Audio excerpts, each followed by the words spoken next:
আজকে আমি দুপুরে কী দিয়ে কী রান্না করছি চলে আসলাম সম্পূর্ণ ভিডিও নিয়ে। হ্যালো বন্ধুরা, আসসালামু আলাইকুম। সবাই কেমন আছেন? আশা করি অনেক ভালো আছেন। আপনাদের দোয়ায় ও ভালোবাসায় আলহামদুলিল্লাহ আমরাও অনেক ভালো আছি। আজকে আমি রান্না করার জন্য এখানে তরকারিগুলো সুন্দর করে কেটে ধুয়ে নিয়েছি। এখন আমি চলে যাচ্ছি রান্নাতে।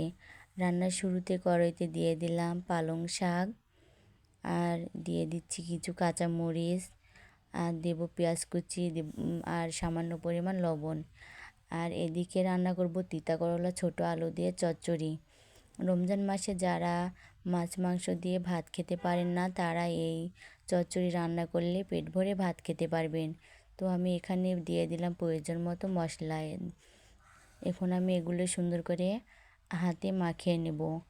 আমার ভিডিও ভালো লাগলে সবাই লাইক কমেন্ট করে পাশে থাকবেন, আমাদের ভিডিও বেশি বেশি দেখবেন। আমি এখন এগুলো সুন্দর করে হাতে মাখিয়ে রান্না করব। হাতে মাখিয়ে রান্না করলে খেতে অনেক ভালো লাগে।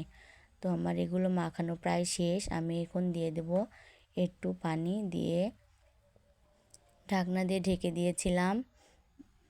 তো চচ্চড়িগুলো আমার প্রায় রান্না করা শেষ। এখন আমি এগুলো নামিয়ে নেব। আর এদিকে পালং শাক মসুরির ডাল দিয়ে সিদ্ধ করে নিলাম। এখন এগুলো আমি পেঁয়াজ কুচি, রসুন আর সামান্য পরিমাণ জিরা দিয়ে তেলে দিয়ে নিচ্ছি।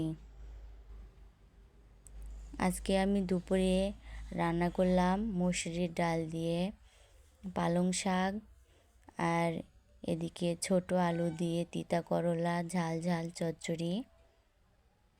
আর আগে রান্না করে রেখেছিলাম লাল শাক, শুধু তেলে দিয়ে নিয়েছি। ধন্যবাদ সবাইকে।